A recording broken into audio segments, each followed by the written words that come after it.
All right. This is welcome everybody. This is episode 25 of Storycomic Presents, and we're here talking in the studio with Scott Johnson. And for those maybe the one or two people that are unfamiliar, Scott Johnson, he's a award-winning cartoonist, illustrator, designer, and podcaster. Also, he is the head of the Frog Pants Studio, which is an extremely well-known and successful illustration and audio production company. So very happy to have you here, Scott. So thank you for joining us. Thank you. It's good to be here. I appreciate you having me on. Yeah, I think you're the first guest I've had that's actually in Mountain Time. So this is going to be fun.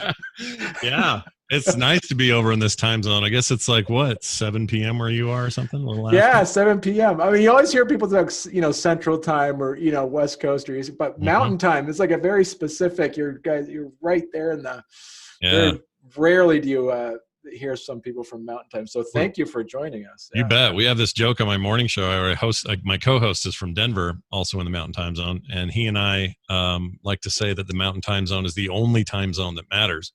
And the reason we say that is because it's basically the opposite is true. Only people care about Pacific and Eastern, and we're in this little weird middle bit. So we like to make it bigger than it is and act like it's cool. So Mountain Time, baby, get used to it. It's all good. Yeah, it's all good. So go ahead and kind of give everybody a bit of your background, how you got into cartooning. All right. Well, I've been doing it since I was a kid, and basically at about age 7 or 8, I knew then that one day I wanted to be some kind of professional cartoonist, and it didn't really matter in what way. At the time, I was obsessed with things like Mad Magazine and Cracked, and these magazines that showed off a lot of really irreverent sort of cartoon styles, and in particular Mad Magazine and people like Mort Drucker and Don, forgot his name. Anyway, famous Mad Magazine cartoonist. He was great. But I loved those guys. I loved everything they did, in particular Mort Drucker's work, because I felt like I was looking at an artist who could both be funny and weirdly realistic at the same time. It wasn't just simple caricature. He would do these just amazing ink work, and I was so obsessed with his work. Sadly, he just passed away this last year, so actually this year. So we lost him, but always just have been a fan from afar. And it was kind of him and people like him at the time that made me go, I'm going to do that one day. And whatever that was, I wasn't sure. I'd have to get there, I guess, to find out. But I kept working at it. And as you know, back in the day, the way that stuff worked is there was basically a lot of gates and single gatekeepers, and you were lucky if you got in. So if you wanted a syndicated comic strip, you would submit, and you'd send it to every syndication over and over and over, and they would send you rejection letters, barely acknowledging even whether they saw your work or not. Most of the time, I assume they didn't. And it started to look like the kind of exclusive club that was very, very hard to get into. And if you did, it was because you knew somebody or you got really lucky. But it was definitely that kind of funnel of thousands of people trying to get through one little gate, and it was really hard. And I remember getting kind of discouraged, thinking, well, this isn't going to work out. And I'd get gigs here and there, like a single one-off comic I ran in Psychology Today way back in the early 90s. I did one for a bunch of local newspapers, did some for some national papers, a couple of books, and some other stuff, but it was never enough to get like a regular syndicated comic strip out, which I wanted so bad. And then, little did I know this would happen, but mid-90s rolls around, the internet rolls around, and suddenly the spark happens, and I start to be able to see there's a way for me to skip all those middlemen, to basically broaden that, that funnel that was one gate and only one place with the key and everybody trying to get in at once. Instead, it was everybody is as wide as this, and the gate is as wide as they are, and everybody can kind of control their own destiny, and the good work will float to the top. So I believed in that very early on in the inception of the web, 94, 95, kind of in that range. And I just started putting my head down and just drawing all the time, coming up with ways to do different things. Created a comic strip in 1998 that I started posting to the internet, built up a little bit of a community around, had some forums and all this sort of stuff to try to like build that. Certainly wasn't a business, wasn't profitable at that time, but it was building this audience. And even today, a lot of those people are still with me. So from those very early days of the late 90s, early 2000s, They've stuck with it this entire time. Now it's 20 something years. But where things really took off was right around 2003, 2004. I was heavily into building a comic at the time called Extra Life, which was kind of video game related, which is a passion of mine. But also a lot of just sort of general sort of society type jokes. It took a lot of nods from people like Gary Larson, who was another huge influence on me in terms of, humor and writing, and really, really pushed hard to get on gaming blogs and all the places that anybody could carry it. I would be happy if they did. And over time, you chip away doing that long enough, you get a name for yourself, you start having people recognize your stuff. Then you can start seeing things happen like I'm selling t-shirts or prints of my work or whatever, and you can see a business forming around it. And my only other passion in life besides drawing and cartooning has been talk radio. And even from that same age, 7 or 8, I thought, well, I'm going to do that too. So somehow I'm going to do both of those things. I don't know how. They seem like they shouldn't happen at the same time, but I'm going to find a way. Well, it turns out the internet provided the way.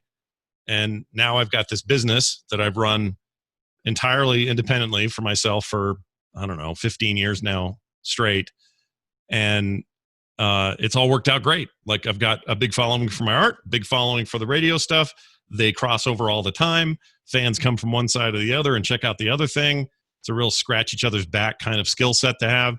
And these days I'm very busily and happily working on a new comic strip that I actually came up with a long time ago, like 2006, I think. And I never pulled the trigger because I just thought it was too weird. But now I don't care anymore because, I don't know, you get older, you quit caring as much about dumb stuff. So I went ahead and launched it. It's called Fred and Can. And it's literally about a guy named Fred who lives with a sentient can of expired cream corn and talks to the can all the time. The can talks to him, and their life is the comic strip. And been running that for 27, 28 weeks, something like that so far. And that's been going great. It turns out when you have a built-in audience, it's much easier to kind of kick off with something new, and it's been growing and doing really well. And I love it. So between that and just drawing in general, I'm always pen to paper, or in some cases digital stylus to screen. And it's exactly what I wanted when I was 8. Like I am literally doing the two things that I love the most in this life. And I finally got to do it, and I just didn't know how it would happen, but it happened, and I feel really grateful that it did. Is there a bit of, almost as you're talking about it in the 90s when you started doing it, is there a bit of nostalgia that you have over the struggles of the late 90s, early 2000s of putting out your work? I mean, yes and no. When I was working a full-time job, in addition to this, the jobs were always related in that I was doing a lot of graphic art. I worked for a company where I built their catalogs and managed those. And so there was a lot of design work and stuff, but not exciting stuff, like not like I wanted to do. I wanted to draw comics. I wanted to be funny. I wanted to be weird. I wanted to really go for it. And I was doing that on the side, but as a main job, kind of couldn't do that. The biggest struggle for me was knowing what was the right time to just go for it as a complete independent in this world where now everybody, it's one thing to say, oh, it's cool, everybody can do this now. If you want to go make a comic strip, you're good, go for it. You've got all the tools you need, you got all the access to the internet you need, and you can build an audience. And that is 100% true. But it's also true for everyone now. So you have a lot of noise, right? A lot of choice and a lot of noise and a lot of ways of discovering it's hard to discover new great stuff. It's just difficult because of the sheer volume. And I'm not complaining because I think it's better I think this is the democratization of comics is really good for everybody, because the good stuff still rises to the top, but it can be daunting if you're trying to get into there because you're just like, oh my gosh, it's like being in a giant room full of people and trying to pitch your idea and hope that people hear it and care. So that was definitely part of the challenge. But once I stopped worrying about that, my biggest worry became, what are the indicators that I could do this full time, pay my mortgage, keep my kids fed, life's necessities? When could I be sure that those were going to still happen and I could do this full time? And I think if I have any regret, it's I took too long to pull the trigger. I was just too nervous about it. So I hung on to that day job for a lot longer and than I needed to. I think I could have 2-3 years before then done what I ended up doing, because once I did it, it was no problem. Like, it kind of ticked me off how quickly it all worked out, because I quickly went from basically equaling what I was getting paid by the day job and then exceeding it very quickly thereafter. And I kind of kicked myself, because I thought I could have done this a while ago. And who knows what creative things I've missed out on because I just didn't take the time or was too nervous to do it. But I'm really glad I did, because that's my job now and I love it. And even right now during this weird pandemic time, things have been okay. I have, the fan base is extremely supportive. They still buy my stuff. That we, they come and they listen to my shows. They use the sponsors that we use on the shows, that kind of thing. Like, they're there to sort of be the backbone of things. And while, there's nothing's guaranteed in this life, it's been not too bad this year. And I feel bad for anyone where it has. And so this isn't me trying to, I realize that I've been incredibly lucky, and I'm trying to be humble about it. But it's been very nice. And part of that is because I worked really hard on it and I built it up. And I had an old friend of mine once say, you get the chat room you deserve.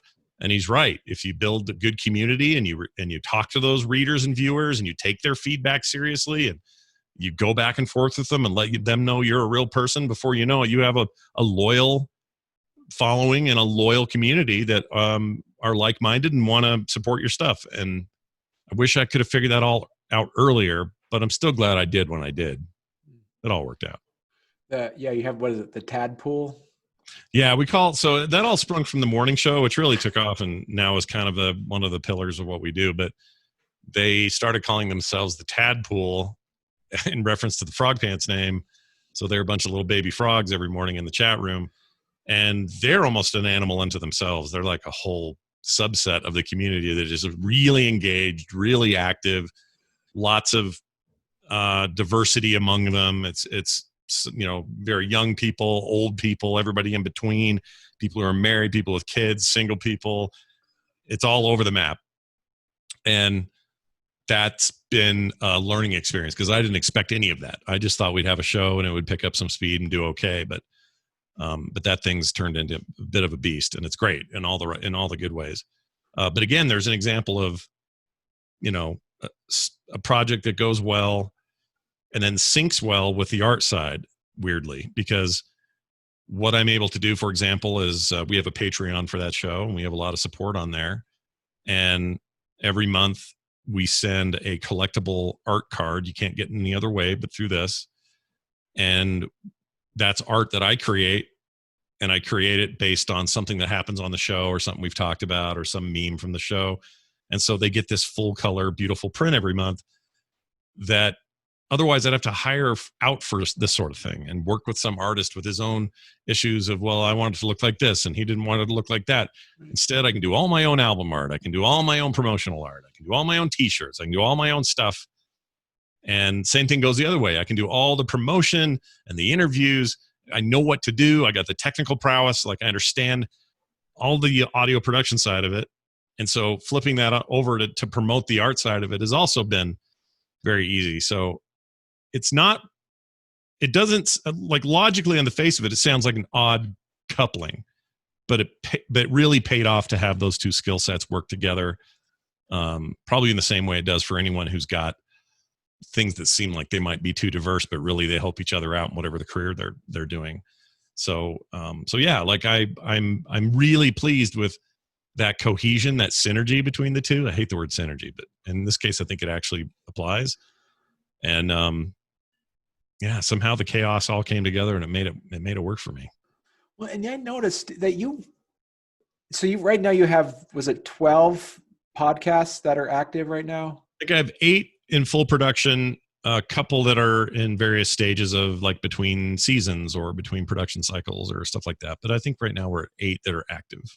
So what is it? And it kind of reminds me as well, is there like with Netflix in a way where at what point do you decide, is it kind of you, or do you have a group of, colleagues and friends that you're together where you kind of judge to say, this podcast has kind of fallen flat, or is there something where you say we need to let's just axe this for now because it's kind of run its course? That's definitely happened. In fact, I don't know, where I'm probably up to 6 or 7 cancellations over the last 15 years, and all of them I think was the right thing to do at the time that we did it. I've been really lucky in one regard, and that is the people I've been able to choose to work with, either as just collaborators or co-hosts or whatever. That's always worked out really well. Like good, smart people that I jive with real well. And I don't know why. I just kind of have a feel for it. When I talk to him for the first time, I'm like, oh my gosh, we could do a show with this guy, and then we do. Right. So that happens a lot, and there's only 1 or 2 cases where that intuition didn't exactly work out, but even in those cases, it was still okay. But when a show has run its course, I just know it. I just have this feeling. So one of the shows I do right now is called The Instance, which is a show that originally was focused entirely on the game of World of Warcraft. It's now a little more broadly Blizzard Entertainment in general, but it's still mostly World of Warcraft. That show is 15 years old. I started it, 14 something. I started in 2006, January of that year, and it's still going. And it still gets tons of listeners. It's still a big part of the network. No one has shows that old in my business. Nobody. They don't do it because, like TV, even like television, they don't do this either. You get 9 seasons and you're out. You're lucky if you end up with something like The Simpsons or Gunsmoke or some of the more longer running series, Law and Order or whatever, where they can somehow exceed the norm. But the norm's like 7 seasons at a max. Anything less than that's fine. You go longer and people think you've overstayed your welcome. I felt that with other shows during my time, and I've canceled them accordingly. But for whatever reason, that one has just continued to hang around, and it feels good to have it hang around. So for me, it's more of a feel thing. It's not so much about numbers of downloads or any of that. I'd be lying if I said that didn't have some impact, but most of it is, do I have passion for the one I'm doing right now?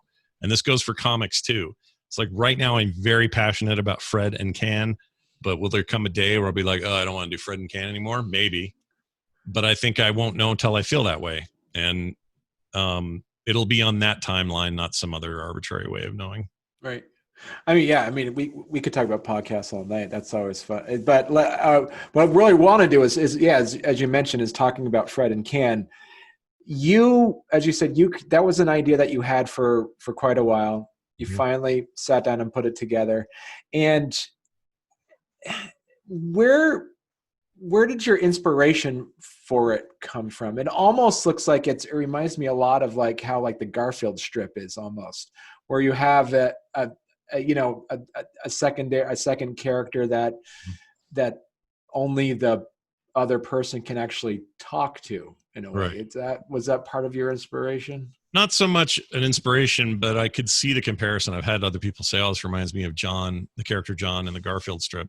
Yeah. I think the difference was, correct me if I'm wrong, but I wasn't a giant Garfield fan, so I may be wrong on this, but could John understand what the cat was saying? I don't think he could, right?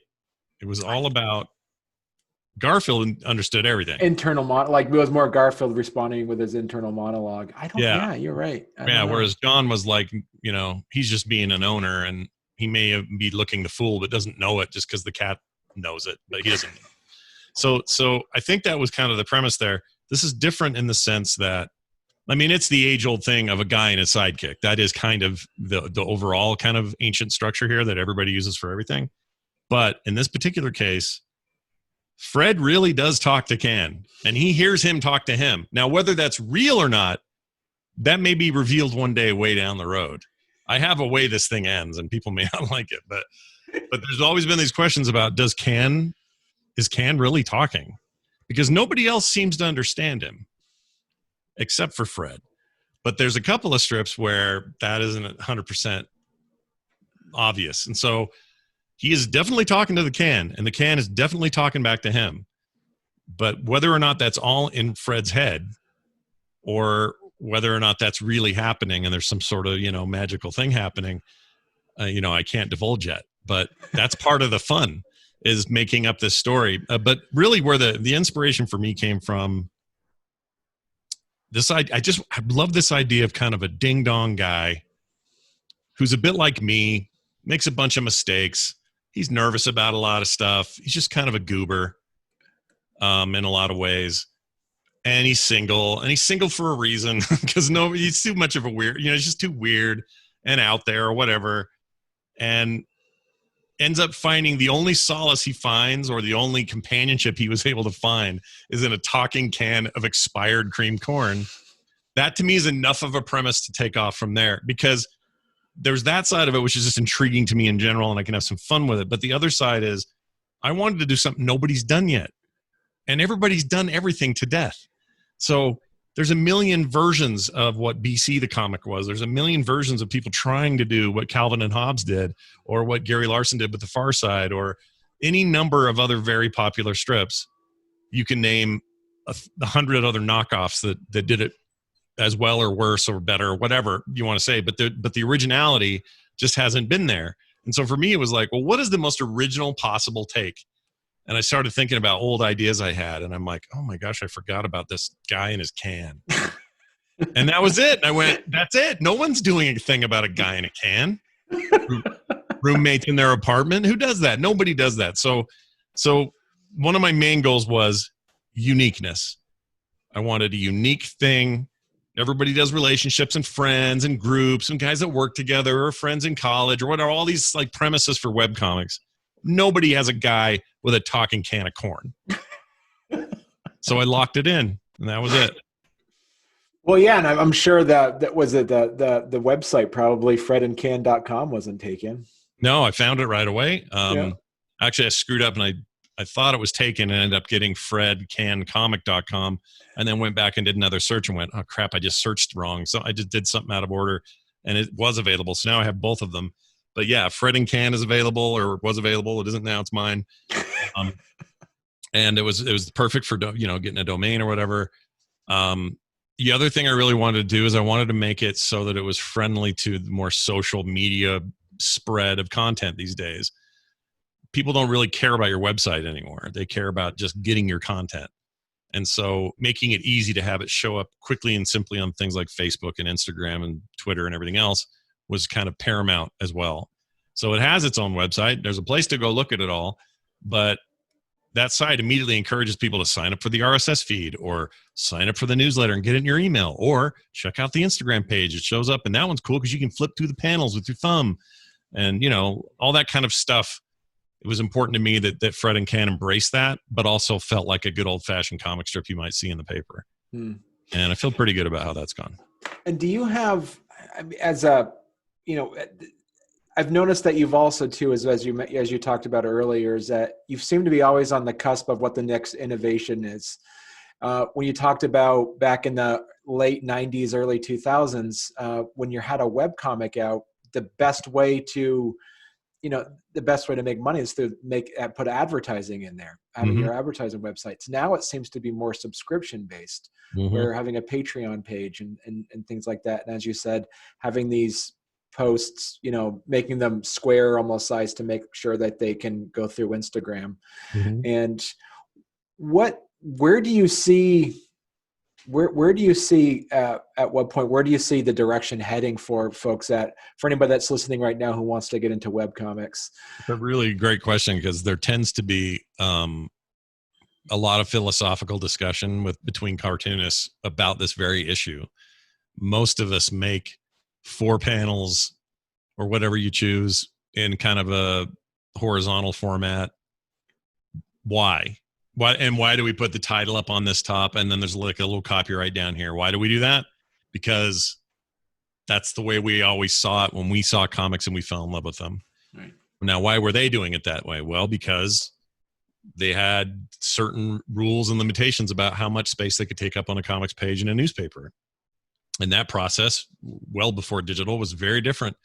And how you produced it and got it ready and set all of that stuff up for printing was totally different. And you would do all sorts of things differently than you would do today. Yet we hang on to some of these devices and these tropes and these formattings, I think, because we feel like, well, that's the origins of the art form, therefore we're going to embrace that origin.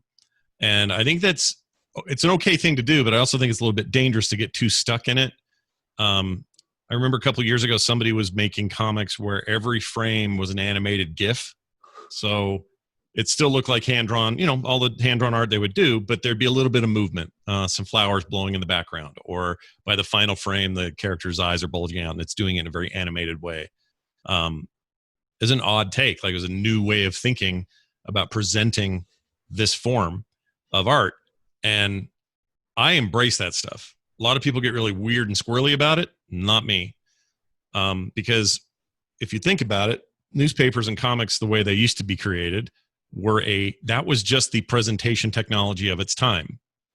And before that, the way it was done was on a different kind of printing process. And before printing was a common thing, it was, scrolls, and they were one of a kinds, and they would only end up in one place, and you couldn't mass produce it for anybody. Well, people did what they had to for that. And when it was cave walls, it was cave walls. Like, we've always had a technology of taking stuff from our brain out from our hand with some implement and getting it out there for somebody to see. So the way I look at it is if you get too precious about a way of doing it and not being willing to move forward, you're missing the entire point, because the move forward is what it's always done. It's never stopped moving forward. So I always like to move forward with it. I want to be on top of it. I want to know what's going on. And I think that's benefited me to be on top of the tech and on top of the methods and the techniques as they've continued to change over the years. So have I. At the same time, you'll notice that Fred and Ken looks like a very traditional 4 or 5 panel strip. And that's because I do like the aesthetic of it. And I think you can still embrace that, but present it in a way that's, in a modern sense. It can be presented in a way that everybody can get a hold of it in a much easier way, and then not have to track down some paper or look at it awkwardly on a bad website or something like that. So that's always been really important to me and crucial, honestly, to what I do. And I think if you get too stuck in the old way, then you become a ham radio operator that refuses to use the internet for, will never listen to a podcast as long as they live, or even regular radio. Or you're a regular radio person that doesn't understand podcasts. Or you're a guy who likes to mix his drinks and won't touch a blender, because that's not the way I learned how to do it. Like, that just is it's a bad way to live. And so I don't think it's any different for us as cartoonists. We have to embrace the technology. The only difference between an iPad Pro and a pencil and the copy of Procreate and somebody with their Bristol board and their inks and their pens is about 30 years. That's really the only difference. The point is that you're still putting your stuff on paper, quote unquote, and getting it in front of people and getting their reactions and making them think and presenting your art and getting paid for it, hopefully, and all this sort of stuff. Like, that part has never changed. The delivery mechanisms do, and to get stuck in the old ways, it's okay to admire it and to love it. And man, I love picking up a book, and the smell of a book and going, oh, this is great. But I'm telling you, dude, I've walked pre-COVID, I'd walk into like a Barnes and Noble, and I'd have my phone with me, and I'd look at my phone, and I'd look at the Barnes and Noble, which was like 2 acres of bookshelves, just books everywhere, magazines and every possible media you can think of. And I look at my phone again, and I look again at this building, and I realize, holy crap, everything in here, everything, including descriptions of the wood it's all mounted on, would all fit on my phone, and I would still have about 128 gigabyte left. You know what I mean? Like, yeah. Sometimes the writing's on the wall, and we want to preserve things like vinyl or whatever it is, and that's okay. Like, I love old stuff. It's great. I have a lot of old things here in my studio that I admire and I'll keep forever. And, old camera over there that no one's ever going to put film in, but I love it. But I'm under no illusions that we're ever going to just stop and not innovate past it. So the long way around your question, which I realize is very long, I just think that's not only just something that worked for me. I think it's just downright crucial for everybody, or you're going to be left behind. And the older you get, it's easier to get set in your ways. And I just refuse to do it. Right. So, and have you ever done that? Because I couldn't find it anywhere. Did you ever actually like publish like an actual book of like your Extra Life? I did. Okay. In fact, for fun here, do I have one in reach? Yeah. So this is the soft cover. I have hard covers somewhere as well, but yeah, I made a big compilation here. Okay. it's basically 12 years of comics from the very beginning all the way till, oh gosh, when did I publish? I guess 2016 or so, 2015. It's called the My Extra Life, the Definitive Collection. And what's cool about it is while it contains all my art and has a really, that's when I weighed about 20 pounds less. But anyway, it's got all my art all over the thing, except this cover was created by my friend over at DC, Howard Porter. I don't know if you've ever heard of him, but he's a comic book artist at DC. And he just made the most amazing, cool, like comic booky cover featuring all kinds of cool stuff. Anyway, I'm just eternally grateful to that dude. But anyway, this was a really fun process. I'm probably going to do another one just to finish out that strip. And then eventually Fred and Can will get their own treatment. But here's a good example. Like, I love to make books of my stuff or prints of what I do. So it's easy to say, well, Scott, isn't that contradictory to what you were just saying about everything's moving to screens and everything? It's true. But that's what I think I like about books today. They're now like a special thing you only do once in a while, and it goes in a special place, and you look at it, and it's like a physical reminder of how it used to be. And there's places for that. There's a reason that stuff still exists, and I'm happy to keep making it around that as well.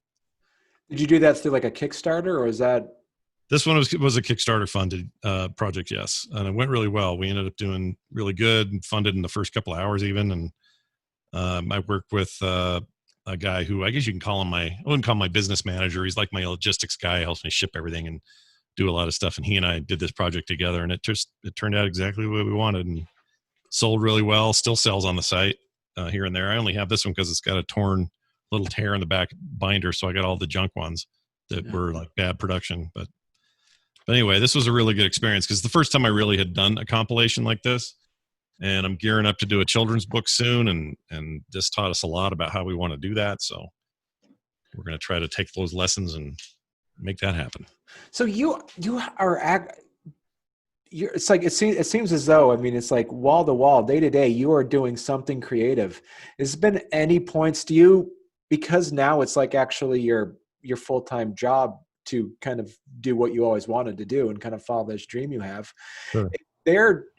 Is there times where do you like just philosophically think that we all kind of have like, like a full tank when we wake up in the morning, and just how much of these things do you do when you sit down and you hammer out a couple podcasts, or you do some editing, whatever you do? Is there a point where he says, I don't even have time to pick up a stylus today? Oh yeah, for sure. Like, there are definitely those days. Writer's block and artist block is a real thing. I have my tricks like everybody else does to try to kind of kickstart things in your own head and get going. But yeah, there are definitely those moments. Usually it's like anybody, I just need to reset, recharge, whatever, good night's sleep. Sometimes all I need.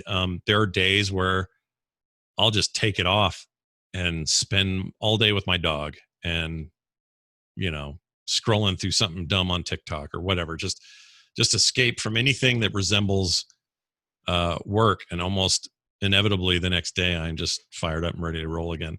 The other nice thing, I should mention this about the podcast side, because you said, sitting down and editing things. One of the things that I'm thankfully good at, so I don't have to do it, is most of what I do is very live to hard drive, and I don't have to edit much. So like the morning show, we don't edit.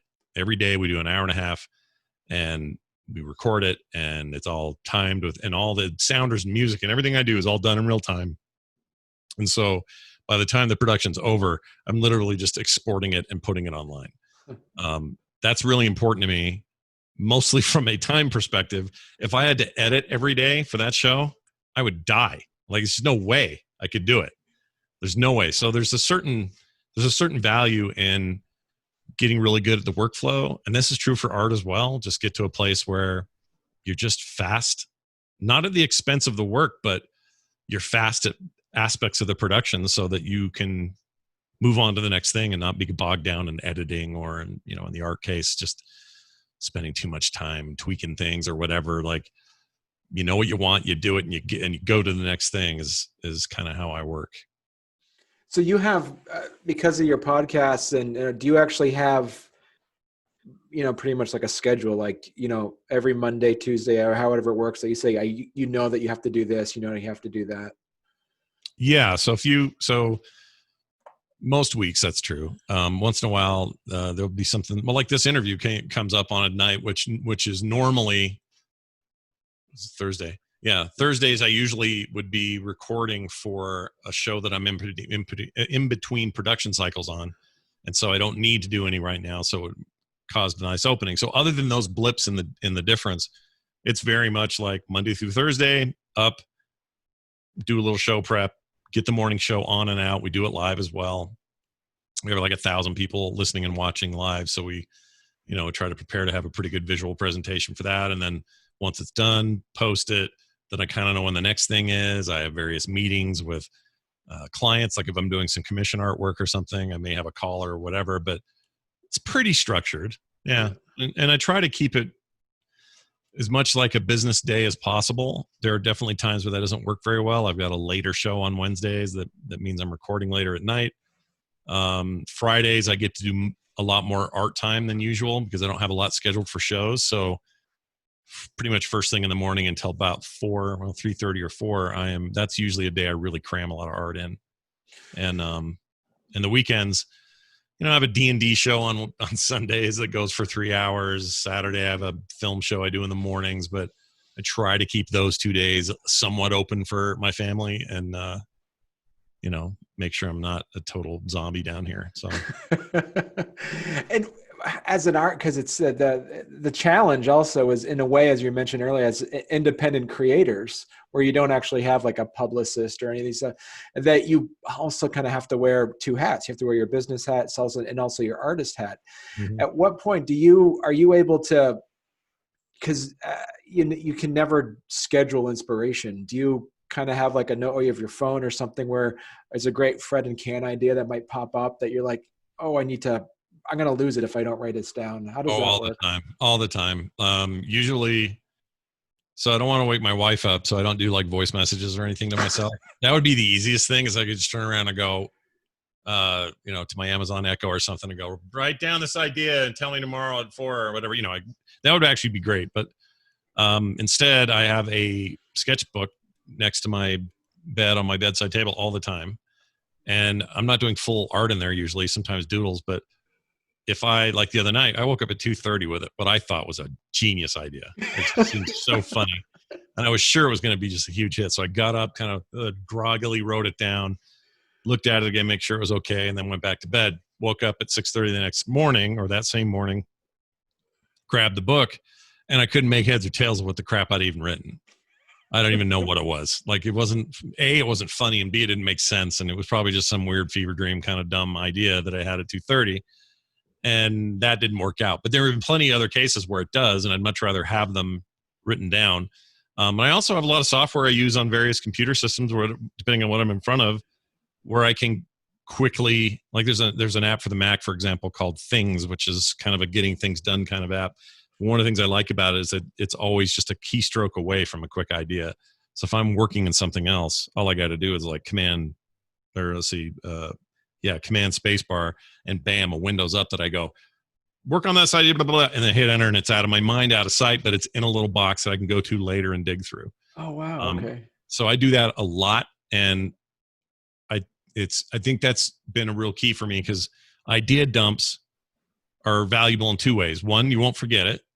Two, you can go back and get it later and make something out of it. So it's productive that way. But three, you actually get it out of your head, and you don't have to think about it. You can forget about it and just say, oh, great idea. Bam, it's gone. Now I don't have to think about it. I don't have to remember it. I don't have to, ruminate on it or focus or anything. I move back to whatever I was working on, and that thing is now there for me to discover again when I go through it. And I'll go, oh, and I'm working on a comic this week. Need 3 ideas. Look at this one. I forgot. Oh, that's still funny. Let's do it. Like, that happens a lot.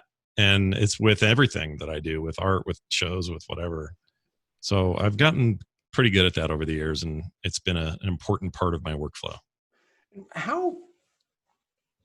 What's your I mean, we'll put the link so people can see your actually cartooning style, but how do you do it? You mentioned before that you would, use a stylus, or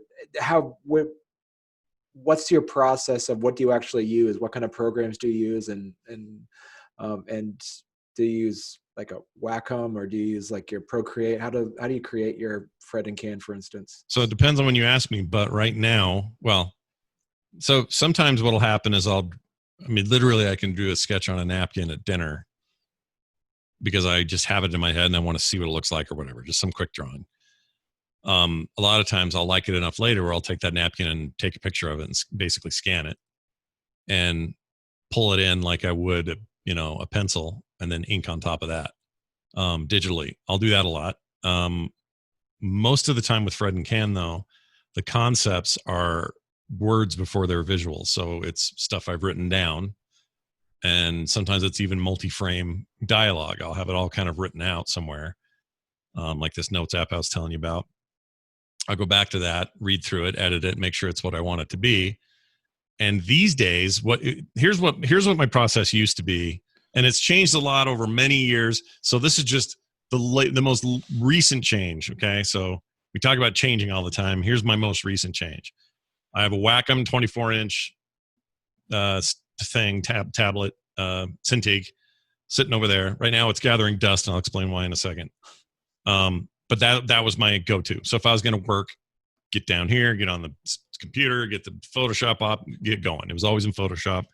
And sometimes I start with pencils right on screen. Sometimes I've scanned it in. Most of the time I was just starting with pencil, ink on top of that, and other layers for color, blah, blah, blah, do the word bubbles, and I'm done. So the whole process would happen in Photoshop on the Wacom, and then post them to the internet, and we're good.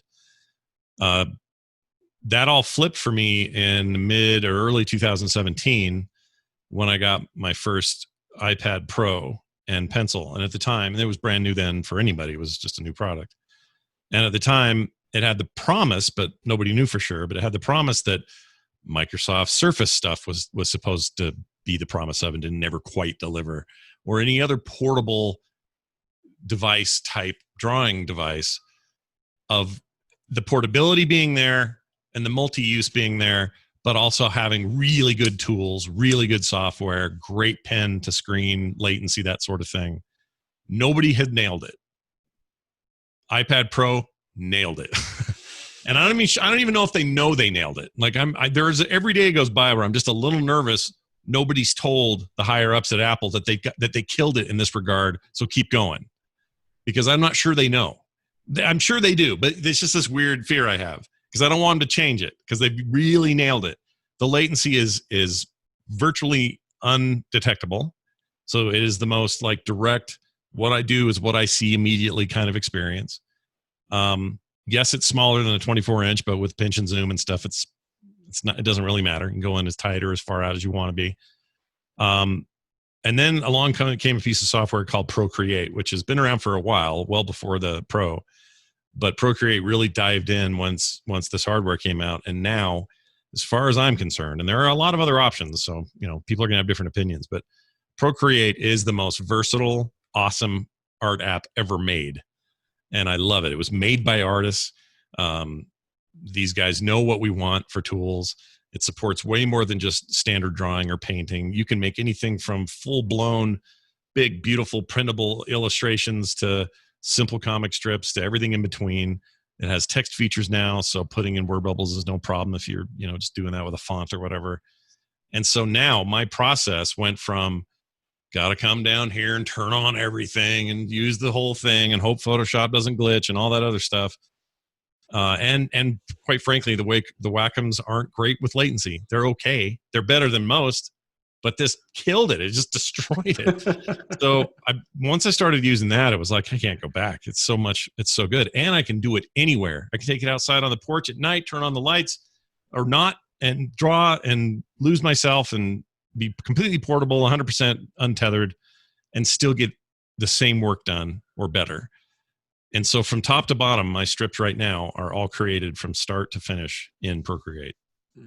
And that includes, they're ready for print. They're ready for everything. Like they're ready for CYMK separations for shirts if I need it, or they're, like that thing will output to whatever I need it to, including Photoshop files if I want. And it changed everything. Plus it records everything you draw now. If you want it to, it doesn't have to, but every time you put your pen down and use it at all, it records this motion and creates automatic speed drawing videos when you're done. And you can export them at like 4K. And you get these big, beautiful 4K videos of pencil to finish and everything in between, all sped up so that it's reasonable to watch. And that makes it great for me to throw a tutorial up on YouTube or put together a package of how I created a certain thing and let people see it or stick it on social or whatever. I really, really like it. And I'm always checking everything else that when it happens. When Microsoft Studio Pro came out, I was like, all right, let's see what you got. Well, didn't quite cut it. Was really excited, didn't do it. I've tried Wacom's portable solution they have, their Android-based one and their Windows-based one. They're okay, but they're not as good. So right now, that is where I'm at. But I know that, any year something could come out of nowhere and change it all. And I'm totally fine with that. And I will gravitate toward the tools that make the best work. And it always pays for itself. If you're drawing for a living, these things are not horrifically expensive. People look at Wacom and go, $2,500. I don't know about that. Well, if you're working in this business, you'll pay for it quick. And it's just the tools of the day. So right now, the iPad Pro and that pencil is just the bomb. And that doesn't mean I don't want to see somebody else beat it. In fact, more competition, the better. But right now, it's the leader for me. Is that it's almost referring to what we talked about at the beginning of the hour, where you just seem to be a creature of adaptation, just going to what would be the next step. Mm-hmm. Is that something that you had to teach yourself, or is that something that you've always done? I think I've always done it. Maybe I didn't know I was doing it in other times, but in this particular case, I mean, it was just so blatantly obvious that it was better. And all it took was a minute to know. So sometimes it's just, the intuition kicks in. You're just like, oh yeah, this is going to be a lot better. So let's just do this. But then there are other times where you're like, what looks like to be the next big step. I really thought the Desktop Studio Pro from Microsoft, Surface Studio, that's what it's called. I thought that was going to be the next big thing. I really did. And I was so excited about it. It was this dedicated screen that laid down, and it was actual Windows installed. So you're not dealing with some, half-assed thing or whatever operating system. And it looked like it was going to be the bomb, but it was underpowered and the latency was terrible. Just terrible latency. And so I immediately, again, only after about a minute, knew this wasn't it and moved on to the next one. So like I say, some people think, you're just an Apple guy. Not at all. I'm a best tool for the job guy, and I'm always happy to look at new stuff. That doesn't mean you just throw money at everything. Not at all. Like most of the time, like with the Microsoft stuff, I would go to the mall and go to the Microsoft kiosk and I would try it. Right. It wasn't like I had to pay to figure it out. Same thing with Apple. Go in the Apple store, use that pencil for a minute, went, oh boy, this is it. I'm gonna have to get one of these. And my artist, my daughter is an artist as well. She's also got one. She's completely converted and makes amazing work with hers. So yeah, it's just at the moment it is the tool du jour, and that could change. It could change, and if it does, we'll see what that is. But right now, that's kind of the thing. And did the other ones? Because I think a couple months ago, I tooled around with the Procreate. Do the other ones do the same thing where you can make a circle, but then hold it down and it makes a perfect circle? So different apps do different things, but that's one of the cool things about Procreate is it's got a lot of tools that you would normally need a ruler or a shape tool for. And back in the early days of Procreate, they didn't have that option. So if you wanted to make a straight line, because it works with straight lines and circles, kind of work the same. Basically, you can put your pen down, move it across the screen. It can be as squiggly as you want, but because you've basically made a line, it's smart enough to know, and it will, if you hold it there for a second, it'll go and make a perfect straight line. And then you can kind of adjust it too. You can move it if you didn't place it in the right place or whatever. So doing perspective stuff and boxes and things that need perspective is a lot faster and easier as a result. But again, it's really just building in the tool that you were going to have to go get a straight edge for. And back in the day before they added it, I was literally putting a ruler down on my Wacom doing that because there was no great way of doing it. There are better ways now. Photoshop has some better built-in ways too now and that sort of thing. But these tools come over time. Artists start noticing things they want. They get included. But that circle thing you mentioned is really great because if you make a circle, even no matter how perfect you think it isn't. Just like any circle. You hold down one finger as you're finishing that circle and it makes it perfect. And editable, by the way, if you want to go tweak it a little bit, you can change the ellipses of it or whatever. It's an amazing tool, and it just means I don't have to pull out another piece of plastic and and do something with it. And so when people see that and go, that's cheating. You could make a perfect circle just by poking your finger. That's cheating. No, it's exactly the same process, except I don't have to have a ruler handy and you do. That's the only difference. It'd be the equivalent of like you're like two cavemen, and one's like using a rock to break another rock, and the other one has a hammer. It's like, yeah, that's and the hammer guy, or the guy with two rocks complaining at the hammer guy, and the hammer guy's like, well, I'm getting it done faster than you are because I got this hammer. Like that's a great comparison actually, and it's really not that different. And I love those kinds of tools because they make some of that grunt work that you would normally have to just do more stuff to achieve. You can get past that and get back to the creativity, which is where you want to be anyway. Right. It's like, well, when I was your age, I had to put a ruler on my Wacom. Yeah. I can tell my kids that because I had to do it for a while, and it sucked. When I was working on paper, same thing. You had straight edges and what were those L-shaped things called? T-squares. Yeah.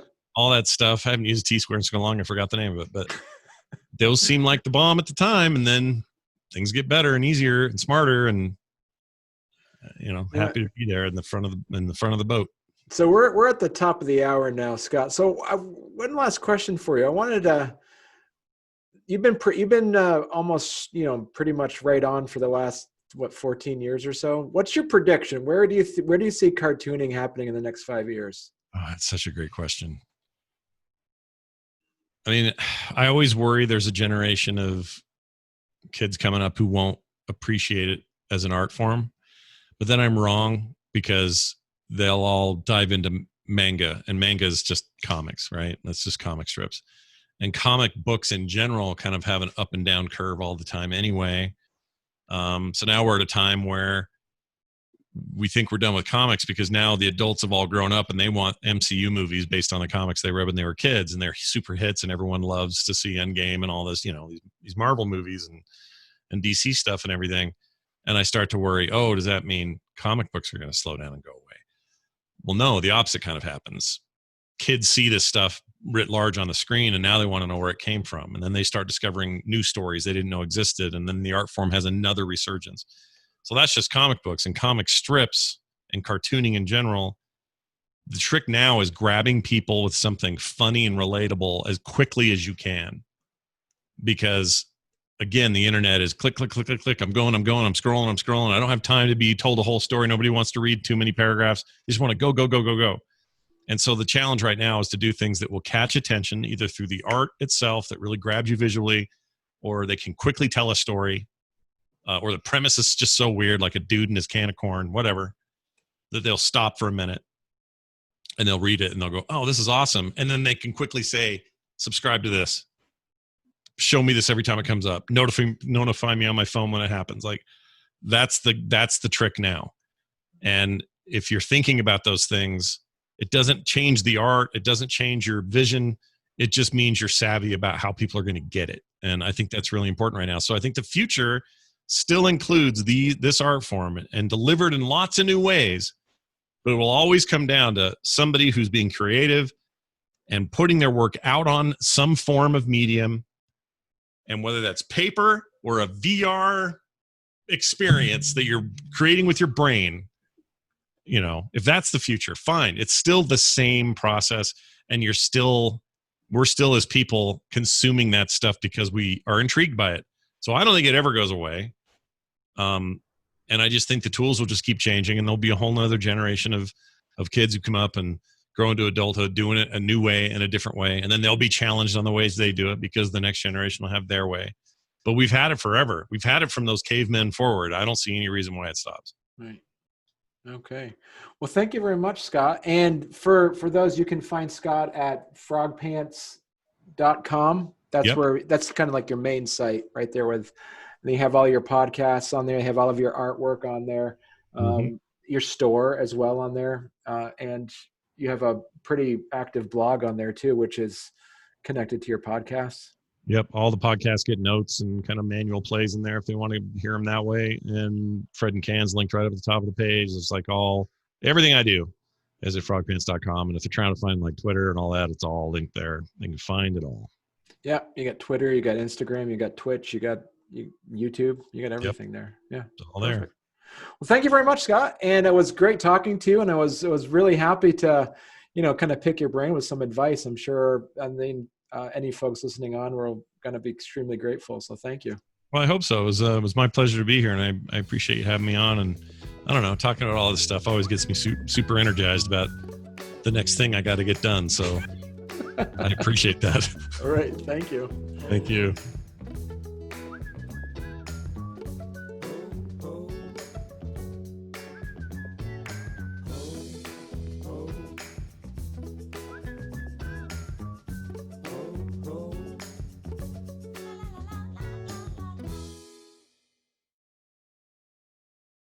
So I just wanted to make sure too, you are award winning because I just put that in the title. So you can put that, and that's true. My awards are, I won not lifetime achievement.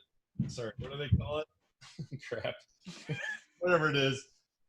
That's awesome. I can't remember if it's a lifetime achievement or something else, but I got that for a podcast award from the podcast movement. And then I got a whole bunch of little trophies over there for all the awards we won in podcasting over the years.